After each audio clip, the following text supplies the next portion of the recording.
For 3,000 years, the great empires of the galaxy had forgotten about Earth. They had visited once. Long ago, when humans were still fighting with swords and riding horses, the alien observers had watched humanity for a few decades, taken notes, and made their decision.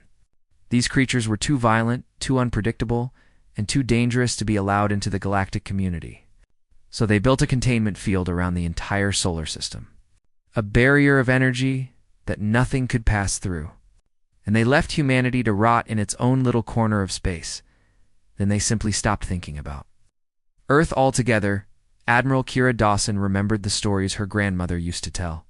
Stories passed down through generations about the night the aliens came and went, leaving behind only fear and a prison made of light. Her grandmother had been a young girl when the containment field went up, and she had spent her whole life looking at the stars she could never reach. Now, Kira stood on the bridge of the USS Ironclad, the most powerful warship humanity had ever built, and she was about to do what her grandmother had only dreamed of. The Ironclad was enormous. It stretched nearly 2 kilometers from bow to stern, its hull covered in thick armor plating that gleamed under the distant sun. Inside its belly sat weapons that could crack moons in half and engines that bent the very fabric of space. 200 years of secret work had gone into building this ship. 3 generations of scientists, engineers, and soldiers had dedicated their lives to a single goal: escape. Kira was 52 years old. With dark hair that had started turning gray at the temples and eyes that had seen too much hardship to ever look truly peaceful, she had joined the military at 18, risen through the ranks through skill and determination. And now she commanded humanity's only hope. Lieutenant Commander Nathan Cole sat at the tactical station to her left. He was young, barely 30, with sandy brown hair and a calm demeanor that Kira appreciated. Cole had grown up in a generation that believed escape was actually possible. Unlike Kira's generation, which had mostly given up hope, Admiral Cole said, his fingers moving across his console. The containment field analysis is complete.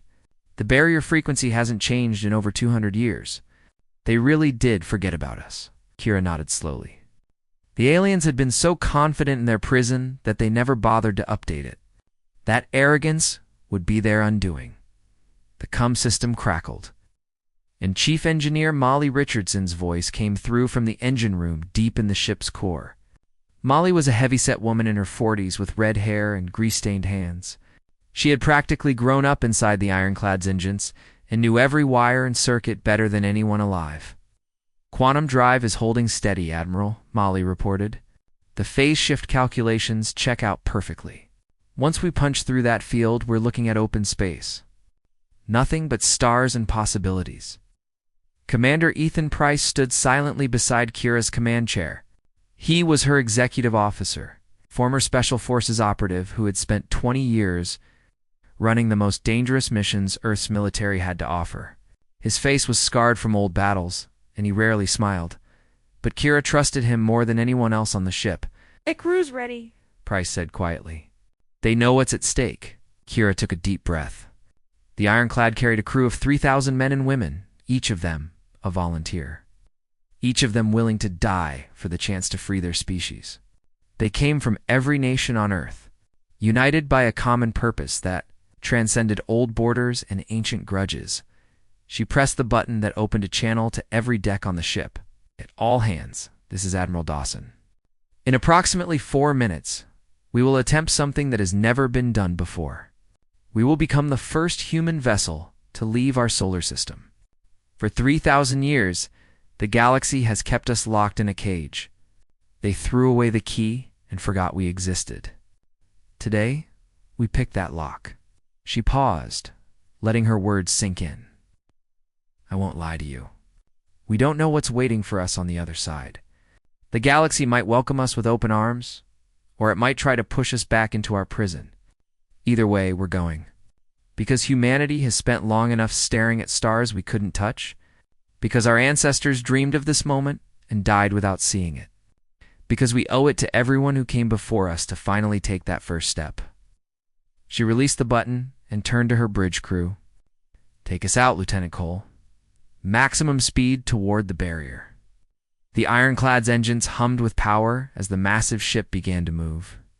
On the view screen, the containment field shimmered like a wall of liquid light, stretching in every direction as far as sensors could detect.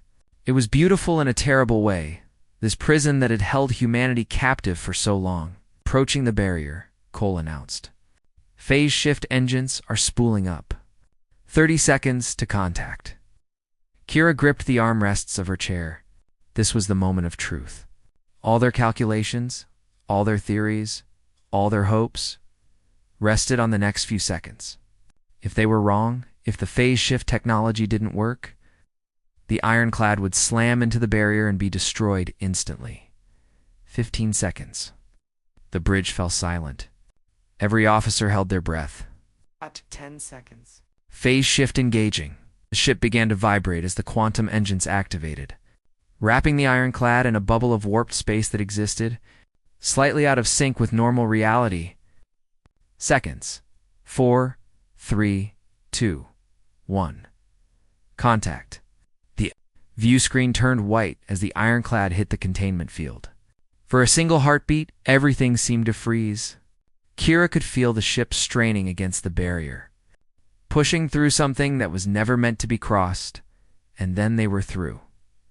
The view screen cleared, and Kira saw something she had only ever seen in pictures, the stars from outside the solar system. They stretched out in every direction, countless points of light, representing worlds and civilizations that humanity had never been allowed to meet. "We did it," Cole whispered, his voice filled with wonder. "Admiral, we actually did it." Molly's voice came through the cum, cracking with emotion. "Engines are stable. All systems nominal. We're free, Admiral. We're actually free." Kira stood up slowly and walked toward the view screen. Behind her, she could hear her crew beginning to cheer. 3,000 voices raised in celebration throughout the ship. After 3,000 years of imprisonment, humanity had finally escaped. But Kira didn't celebrate. She stared out at the vast galaxy before them, thinking about what came next. They had broken out of their cage, but they were still just one ship in an ocean of stars. They had no allies, no resources, and no idea what dangers waited in the darkness between worlds. Commander Price stepped up beside her. "What now, Admiral?" Kira took a deep breath. "Now we find out what kind of galaxy we've been locked out of. Set a course for the nearest inhabited system. It's time to introduce ourselves." The ironclad turned toward the unknown, its engines carrying humanity toward whatever destiny awaited them among the stars. The Galactic Concord, okay, had ruled 1,000 star systems for over 10,000 years. It was the greatest alliance of alien civilizations ever formed. A union of hundreds of species who had agreed to set aside their differences and work together for the common good. At its height, the Concord had commanded fleets that could darken the skies of entire worlds. Its laws had brought peace to billions of beings across the galaxy. But those days were long gone, Ambassador. Zethrel slithered into the council chamber on Nexus Prime, the ancient station that served as the Concord's capital. His body was serpentine, covered in dark green scales that shifted color with his mood. Right now, they were almost black with frustration. The Great Hall had once hosted representatives from 800 worlds. Today, barely 200 seats were filled. The rest sat empty. Their owners either dead or too afraid to leave their home systems. Commander Vernash of the Kreth Republic was already there, pacing back and forth like a caged animal. He was a massive reptilian creature, standing nearly 3 meters tall, with thick scales scarred from decades of combat. His people were warriors, bred for battle, and the current state of the galaxy was driving him mad with anger. "Another attack," Vernash growled, slamming his fist against the council table hard enough to crack the stone surface. The Harvest Swarm hit 3 more colony worlds in the outer reach. 17 million dead. Entire populations consumed. And what does the Concord do about it? Nothing. We sit here and talk while our people are being eaten alive. High Chancellor Marathos floated at the head of the table, her crystalline body pulsing with soft light. She was ancient, over 6 centuries old, and she had presided over the council through its greatest triumphs and its darkest hours. Now her light was dim, tired, flickering with exhaustion that went beyond the physical. "Our fleets are stretched thin," she said, her voice like wind chimes in a gentle breeze. "The swarm attacks everywhere at once. We cannot defend every system, and we attack them," Vernash snarled. "We find their homeworld, and we burn it to ashes." "We have tried," Zethral replied, his forked tongue flicking out in irritation. "The swarm has no homeworld. They came from the void between galaxies, from the empty darkness where nothing should exist. They have no leaders to negotiate with, no cities to bomb, no supply lines to cut. They are locusts, and they will keep consuming until there is nothing left." The truth hung heavy in the air, unspoken but understood by everyone present. The Galactic Concord was losing the war. They had no idea how to turn the tide. 40 years ago, the Harvest Swarm had appeared without warning from the intergalactic void. At first, they had seemed like a minor threat, just another hostile species to be dealt with.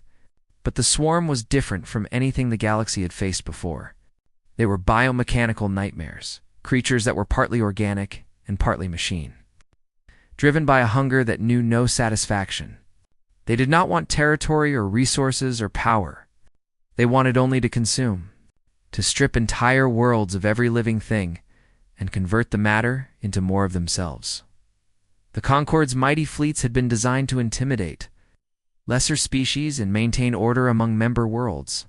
They were not built to fight an enemy that felt no fear, accepted no surrender, and never stopped coming. For every swarm ship destroyed, 10 more appeared. For every victory the Concord won, they lost to other battles somewhere else. And now, the Great Alliance was crumbling. Species that had been loyal members for thousands of years were withdrawing their fleets to protect their own homeworlds. Trade routes that had connected the galaxy were empty and abandoned. Refugee populations numbered in the billions, fleeing from world to world, always one step ahead of the swarm's advance. Meanwhile, in a distant corner of Concord space, the ironclad drifted through the wreckage of what had once been a thriving trade station. Admiral Kira Dawson stood on the bridge, watching the debris float past on the view screen. Twisted metal, shattered glass, and things that might have been bodies tumbled silently through the void. 6 weeks ago, this station had been home to 50,000 beings. Now it was just another graveyard. "Scan complete," Lieutenant Cole reported, his voice hollow. "Same as the last 3 sites we visited. Complete biological consumption. Whatever attacked this place didn't leave a single organic molecule behind. They took everything, even the bacteria." Dr. Linda Walsh, the Ironclad's chief science officer, studied the data on her screen. She was a small woman with short gray hair and glasses that she didn't technically need anymore but wore out of habit. Her mind was one of the sharpest on the ship, and right now it was struggling to process what she was seeing. "This level of efficiency is almost impossible," she said. "The attackers didn't just kill everyone. They harvested them, broke down their bodies at the molecular level, and absorbed the raw materials. I've never seen anything like it." Commander Price stood beside Kira, his scarred face unreadable. "Admiral, we've been in Concord space for 6 weeks now. Every system we visited shows the same pattern. Empty stations, dead worlds, debris fields where colonies used to be. These aliens are losing a war, and they're losing it badly." Kira nodded slowly. When they had first escaped from Earth, she had imagined finding a galaxy full of advanced civilizations, potential allies who might welcome humanity into their community. Instead, they had found a civilization on the edge of extinction, being devoured piece by piece by an enemy they couldn't stop. "We came out here looking for friends," she said quietly. "Looks like we found something else instead. What do we do?" Cole asked. Kira turned away from the view screen. "We keep gathering information. Learn everything we can about this enemy, the Harvest Swarm. Study their tactics, their biology, their weaknesses. Because sooner or later, we're going to have to decide whether humanity gets involved in this war or not." "And if we do get involved?" Price asked. Kira looked at her executive officer, her eyes hard.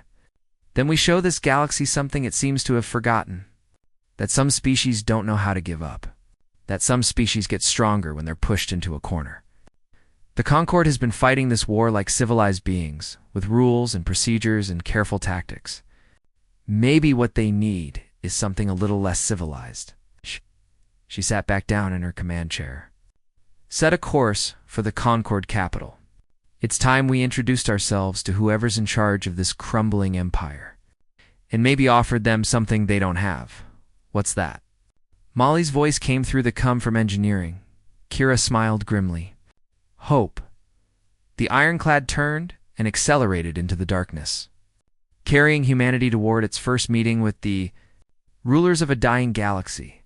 The arrival of the ironclad at Nexus Prime caused a panic that the ancient station had not experienced. In over 1,000 years, Nexus Prime was massive.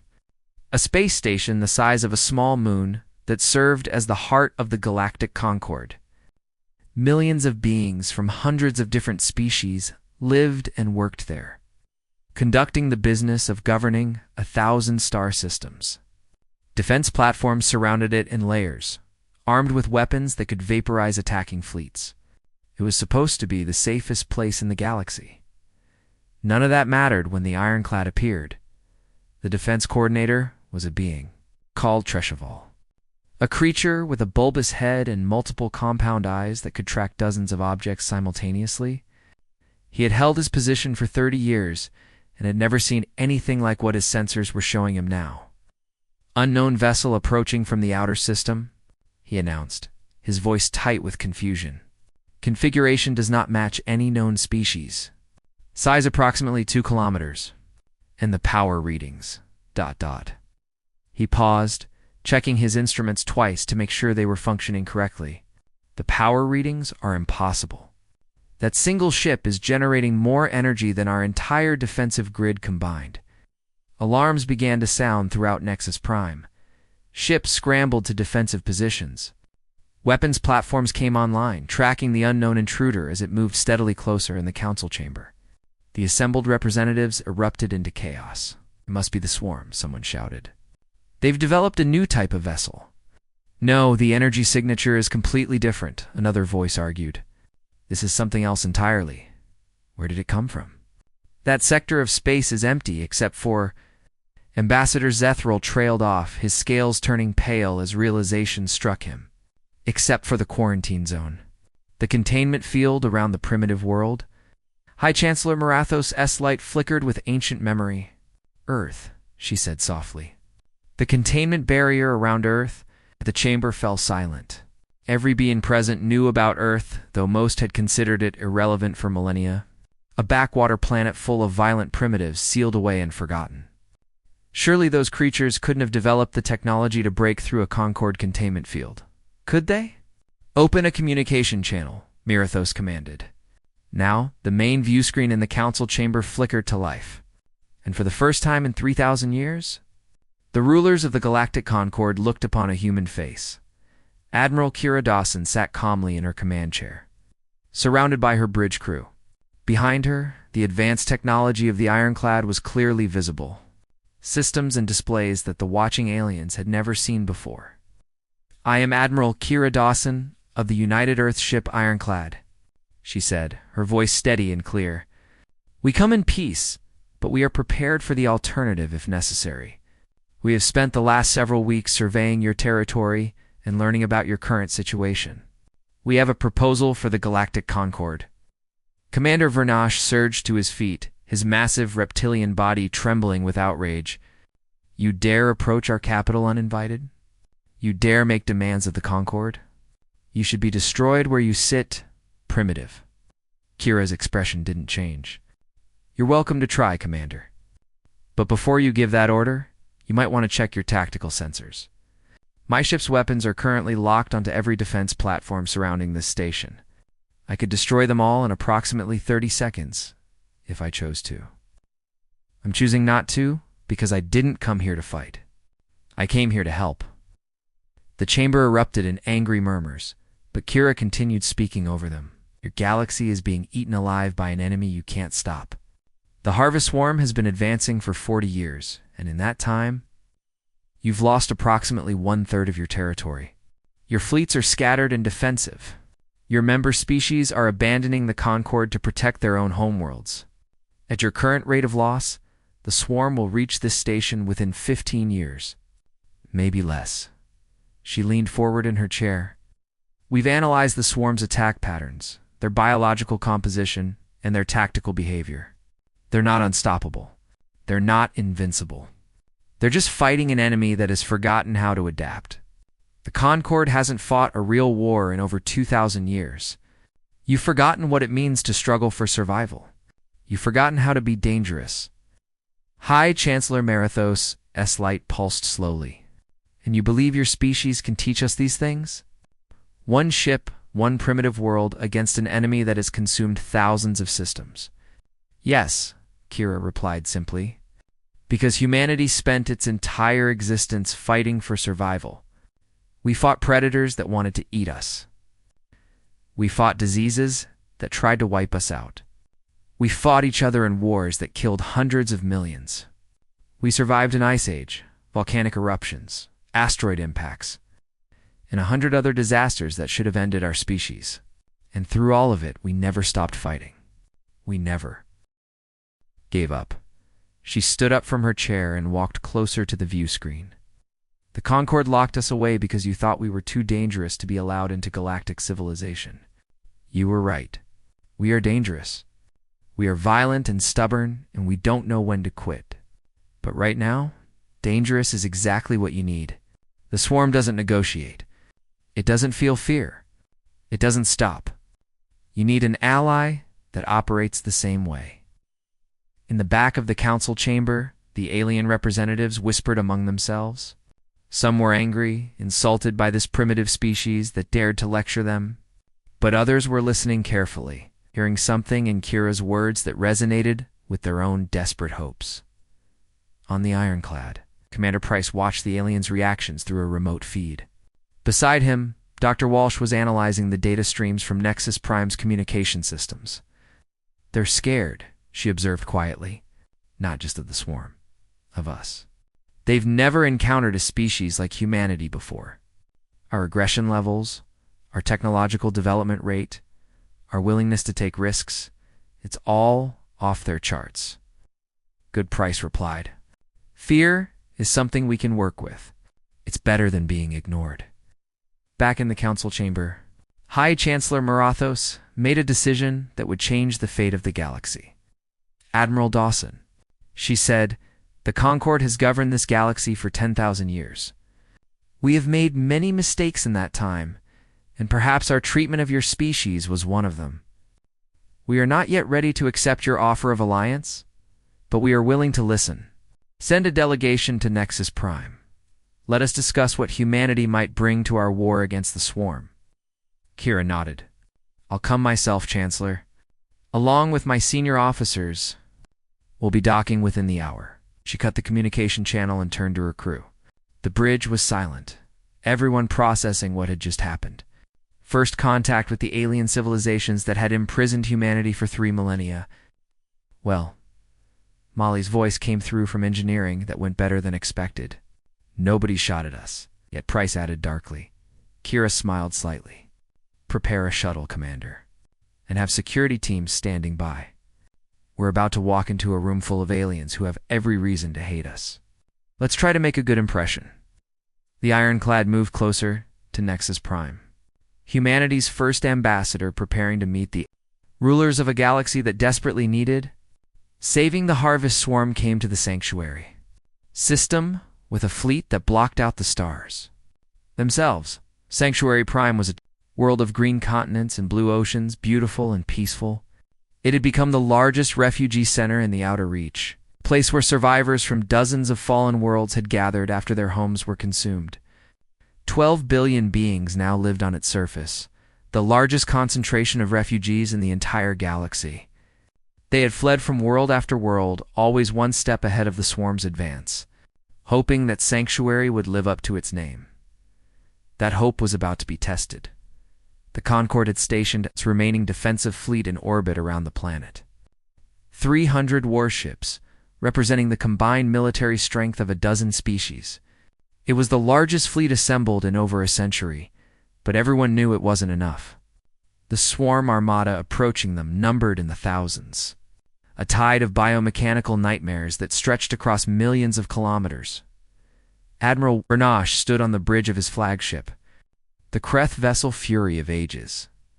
His reptilian face was grim as he watched the swarm fleet on his tactical display.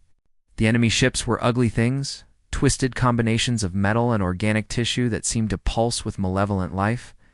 All ships, this is Admiral Bernache. We cannot win this battle.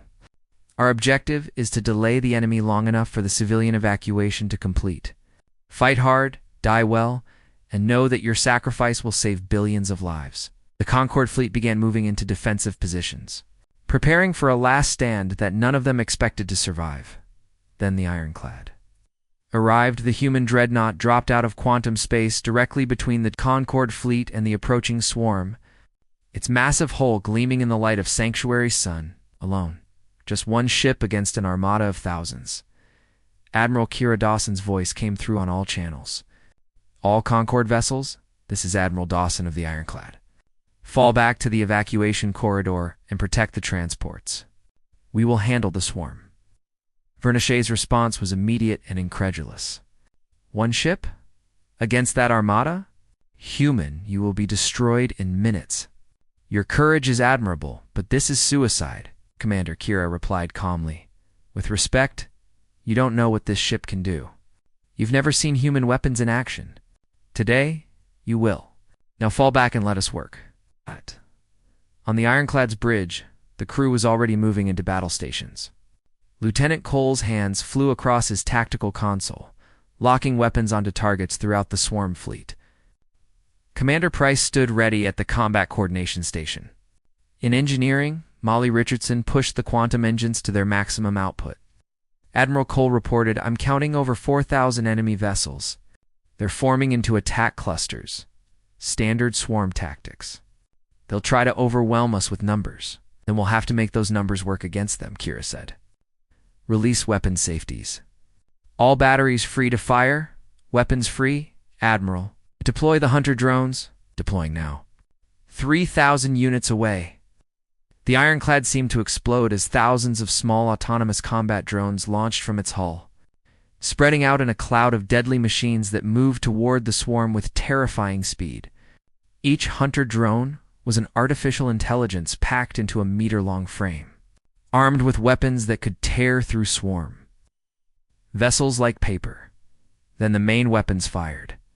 The Concorde fleet watched in stunned silence as beams of pure antimatter lanced out from the Ironclad, cutting through swarm ships by the dozen.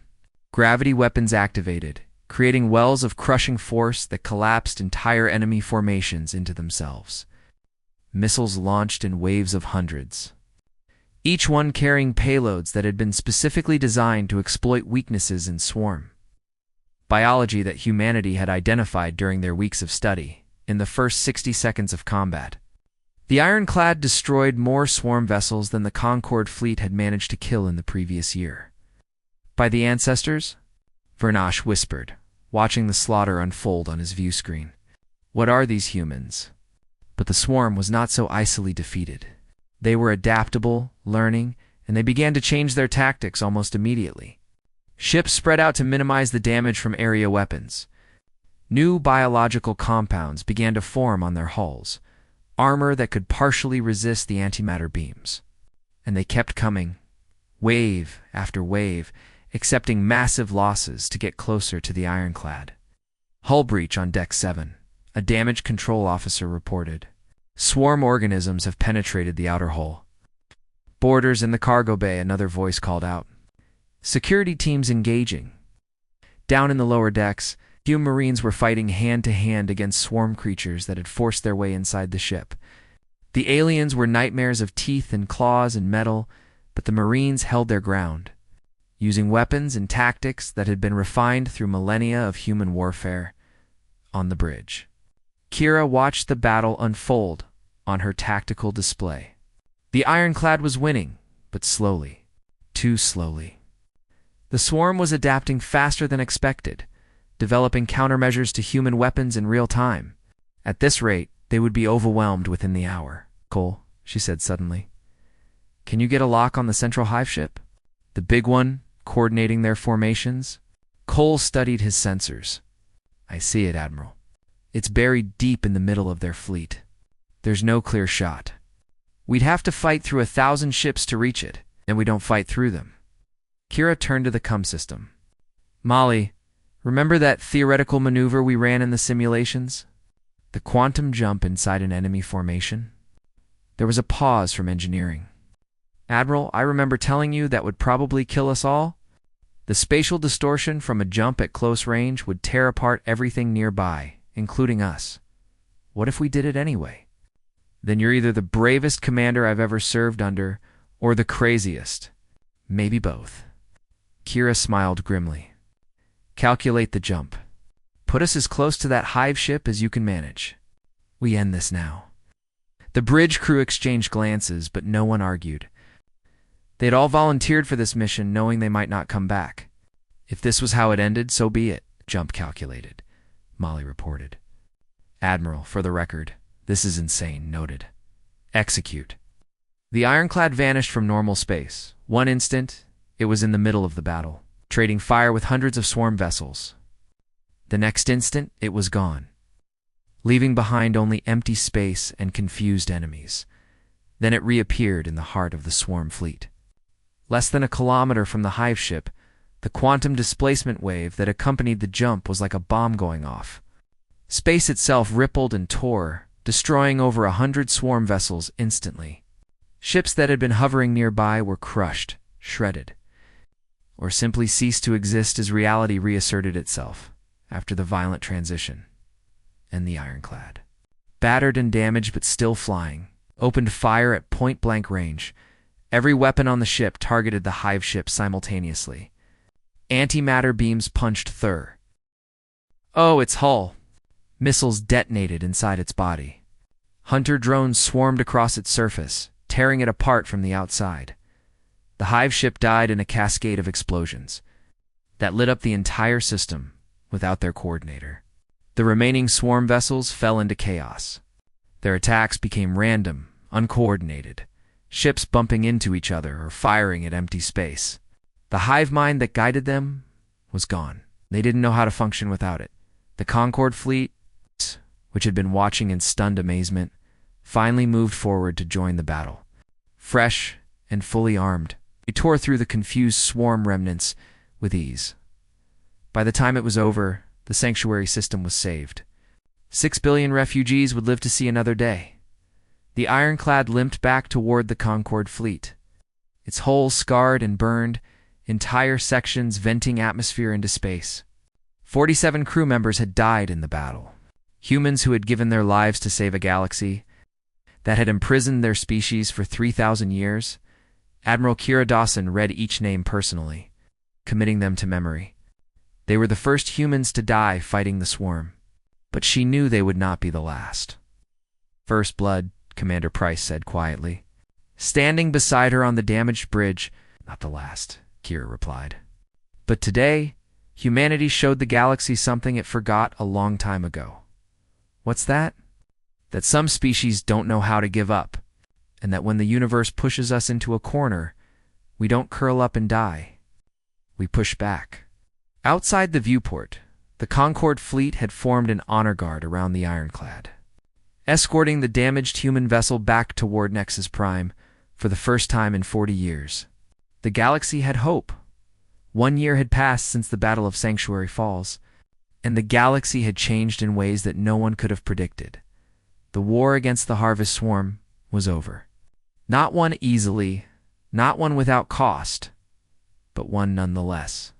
The tide had turned at Sanctuary, and from that moment forward, the combined forces of humanity and the Galactic Concorde had pushed the swarm back system by system, world by world, until the last hive ship was destroyed in the void.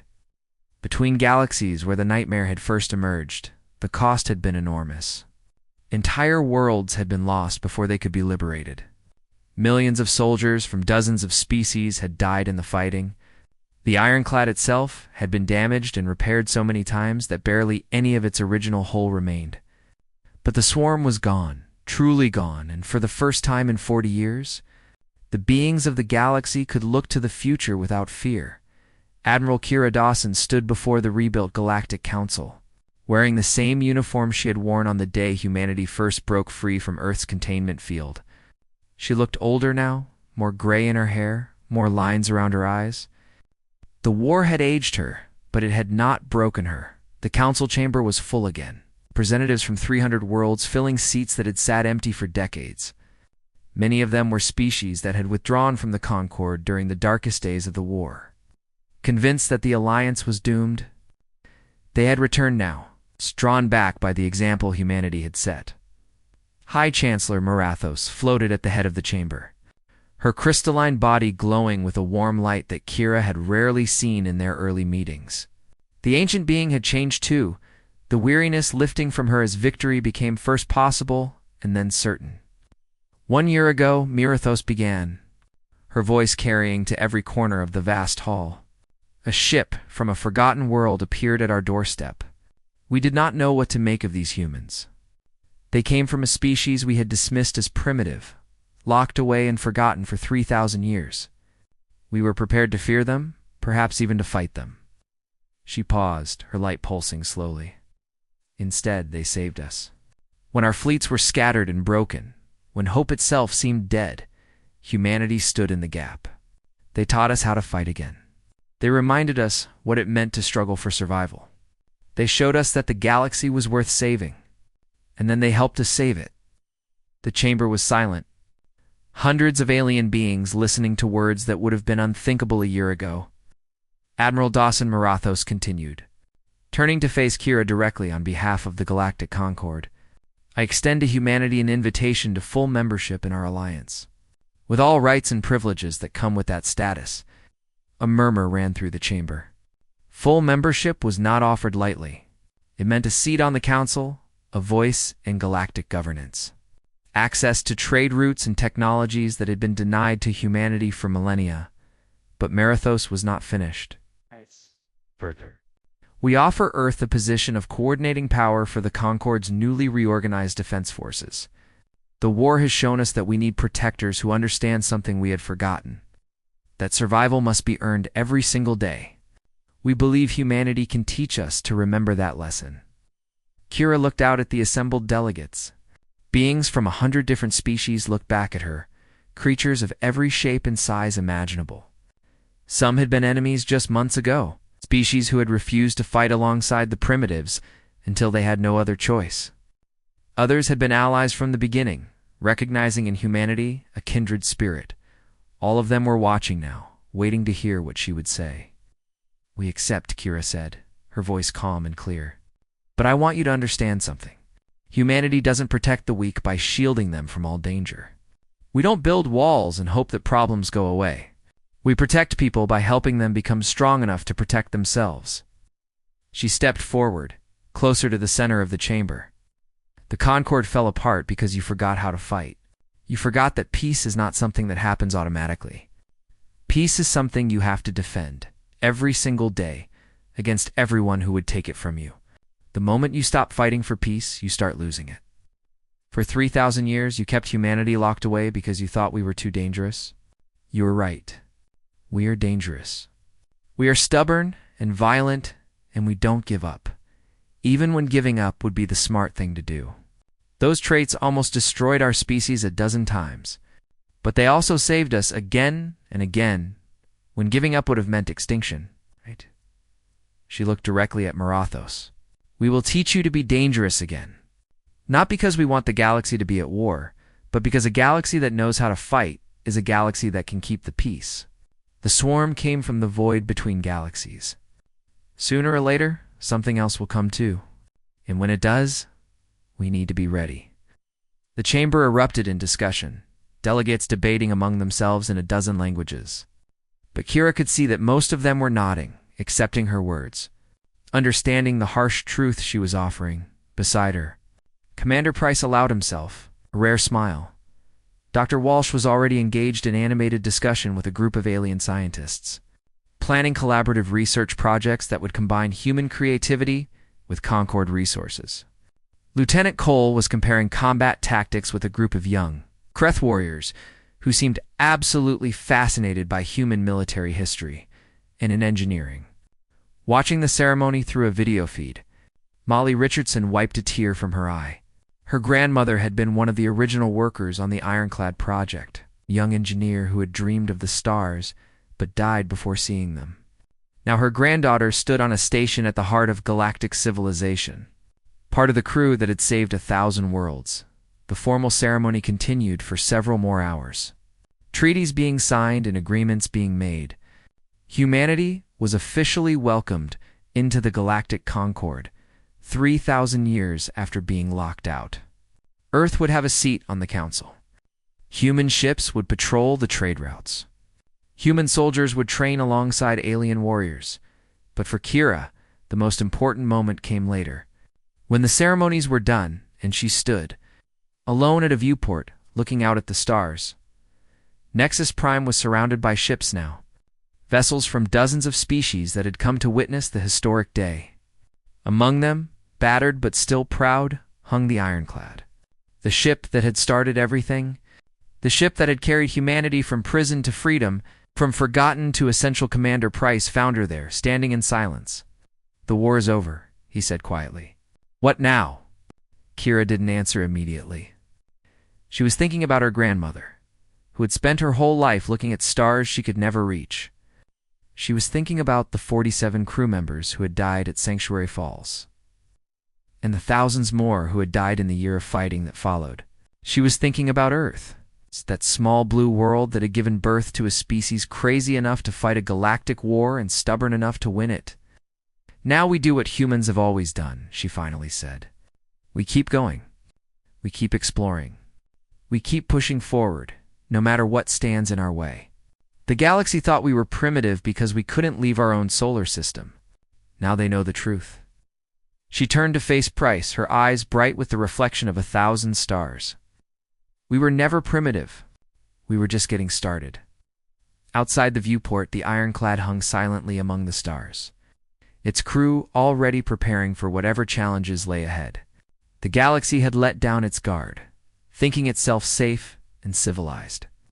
And humanity had arrived to remind them why vigilance mattered. Not as conquerors, not as threats, but as allies. As